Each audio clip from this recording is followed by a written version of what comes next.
What is up, everybody? It is Alex from Heavy New York calling from the quarantine zone again, and this time we got the one and only George Lynch on the phone. Thank you for your time today. I appreciate it. Oh, thank you, Alex. Good to be here. Yeah, it's great to have you here as well. So, the reimagined Wicked Sensation. 30 years since the release. First thing is always first, revisiting this older material that you've worked on. Do you look at this material with maybe like a different perspective now than when you first wrote it back in the 1990s? Yeah, I think you find yourself playing things differently over the years. You gradually just morph your approach to the songs without even realizing it sometimes. And after, as long as we've been playing these songs, they've changed dramatically, and without even, like I said, without, sort of unconsciously. So, in thinking about that, and realizing it's our 30th anniversary, we thought, well, why don't we take another stab at it and have fun with it? Mm-hmm. It was really that, put much more thought than that into it, quite honestly. We worked hard on the record, obviously, because we took it seriously, but it was really just about doing it in a different way. The first record was so highly produced and processed, and it's a $500,000 record. It took a year and a half. It was a really good representation of what the band is, in a very kind of honest way. So yeah. I think that's what it has going for it. Was there like a preconceived idea on how you wanted to imagine this way, like in recreating the songs, or was there maybe like still kind of like a lot of improvisation? Did it almost feel like you were kind of like writing the songs over again in a way? Well, we took each song like an individual story and thought, well, how can we reinterpret this?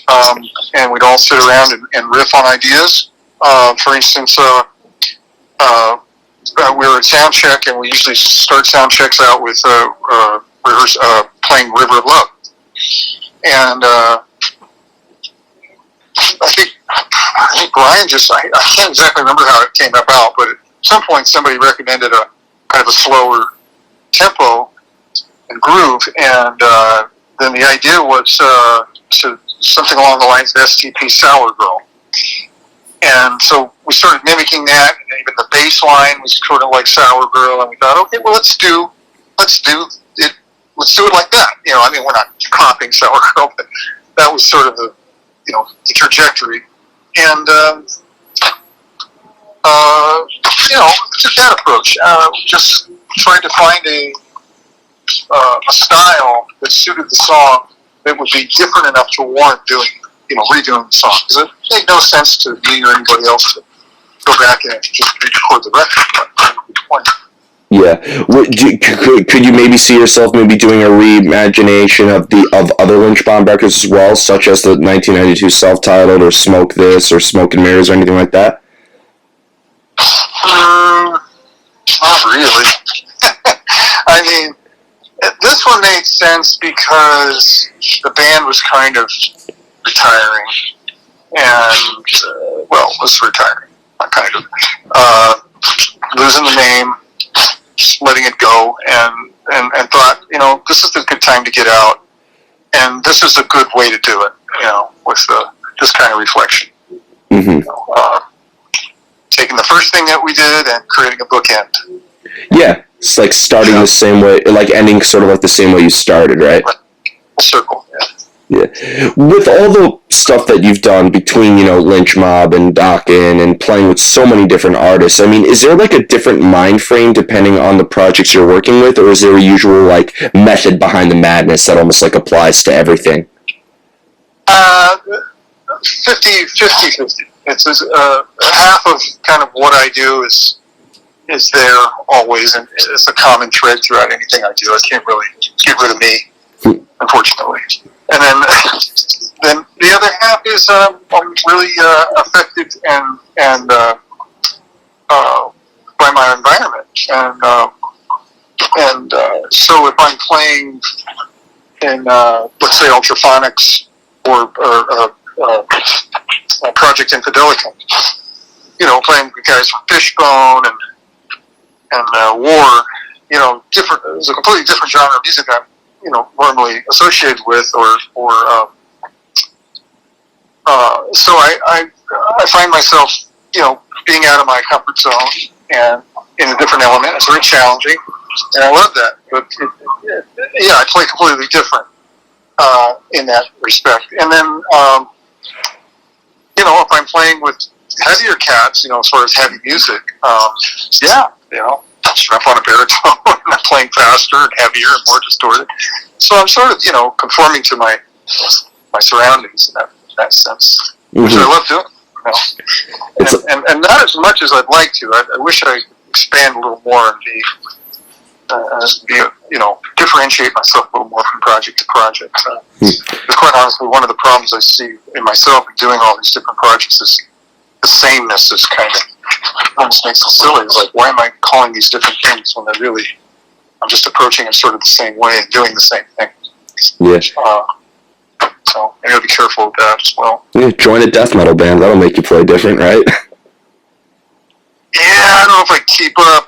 I'm kind of old. I don't know if they want a 66-year-old guy with fucking gray pubes playing in the fucking band. It's like, what the fuck? Is that old guy? Is that our manager? No, he's the new guitar player. Hey, I've seen there's plenty of people in death metal. I mean, I think the singer of Decrepit Birth is in his 60s, so... Okay. Words of wisdom from Lemmy. If you think you're too old to rock and roll, that means you are. Yeah.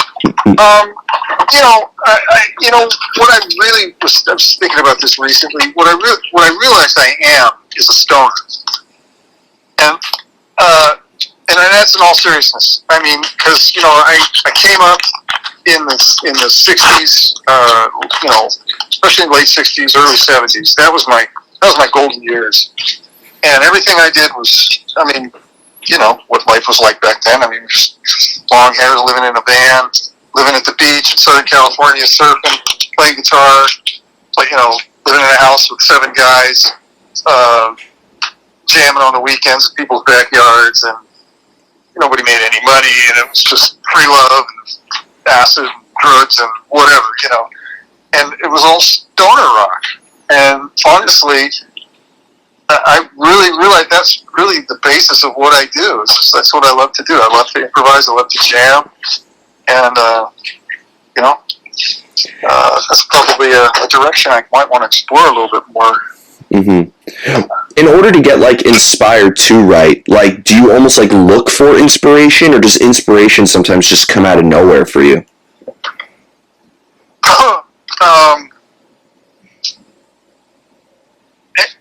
I don't know why this is, but there was a period in my life where I struggled with being creative. Let's say pre-Dokken era and some of the Dokken era as well. But ever since then, it was ensuing 3 decades or so, I have not had that issue. Thank God, knock on wood. And it's really just a mystery to me, which is fascinating where this comes from.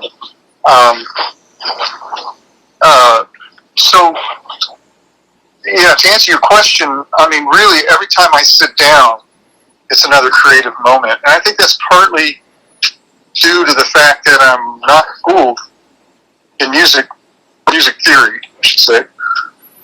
So I don't know the rules, so I can't break them. And it's kind of a little bit of a struggle every time I sit down because I don't know the rules, so I have to make them up. So so it's starting from scratch kind of every time I sit down. So if I'm going to write something, or if I'm going to play a solo, if I'm just going to practice, it's a new beginning every single time.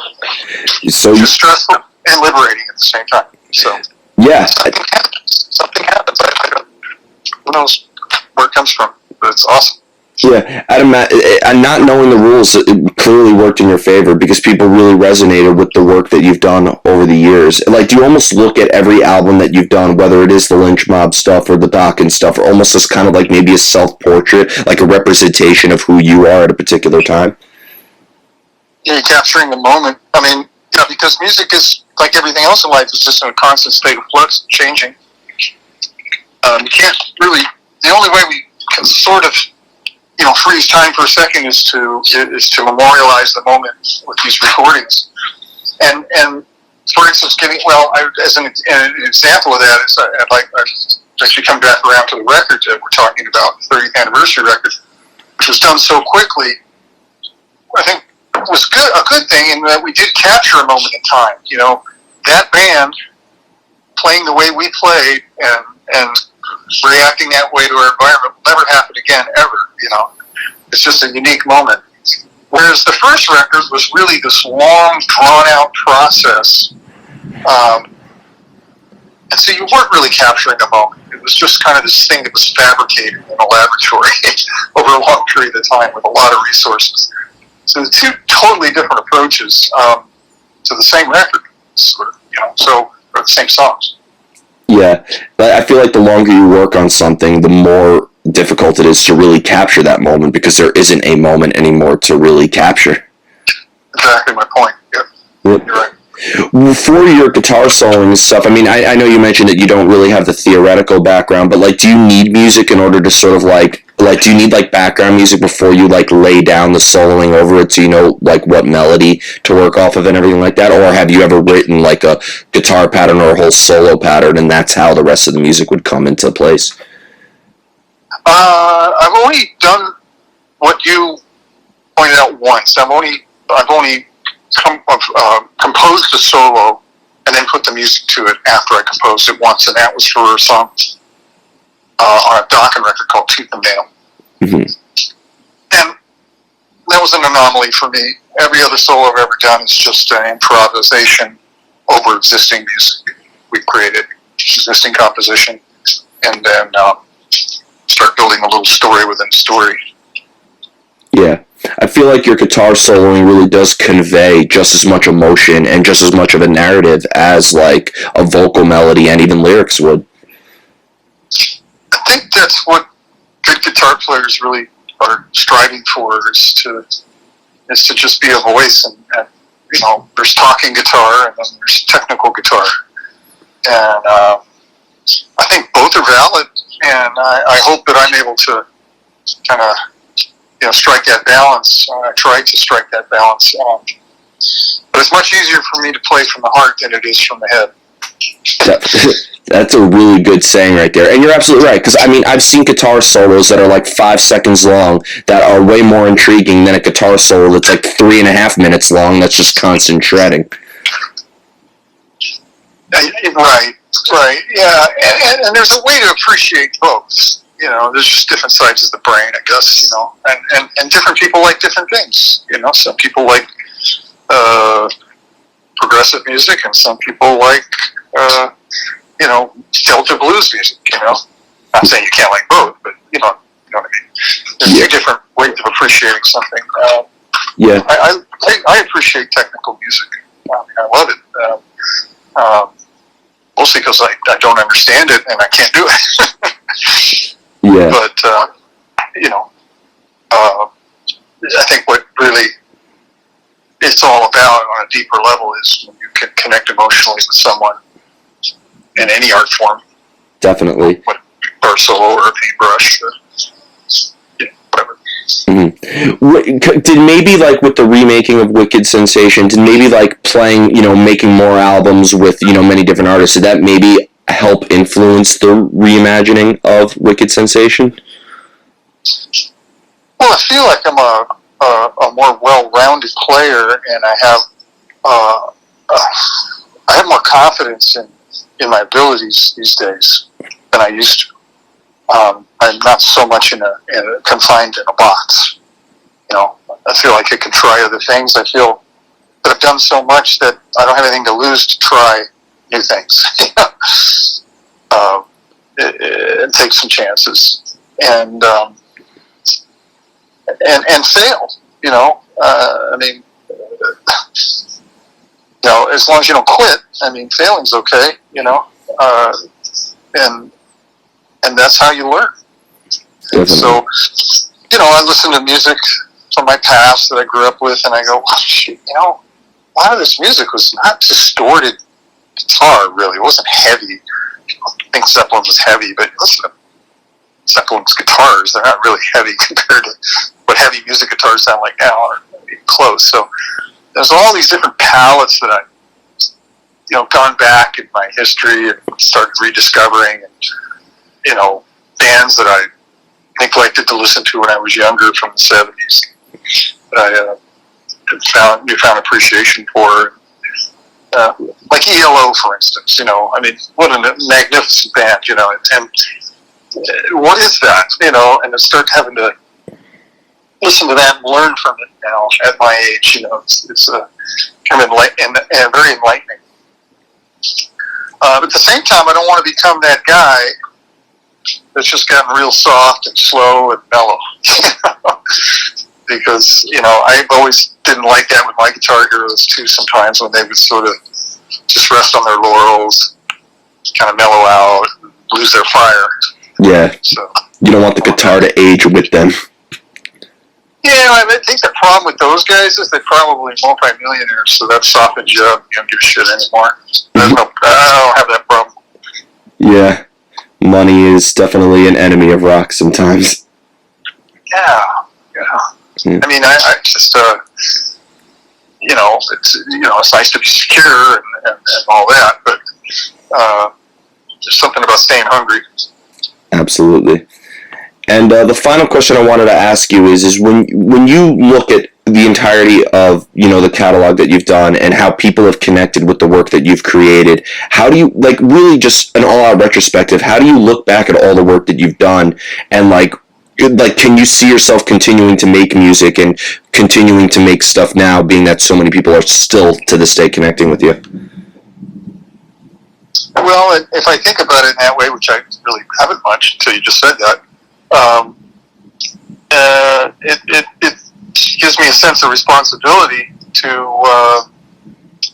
a commitment to the people who have made a commitment to me to honor that by doing good work, and evolving,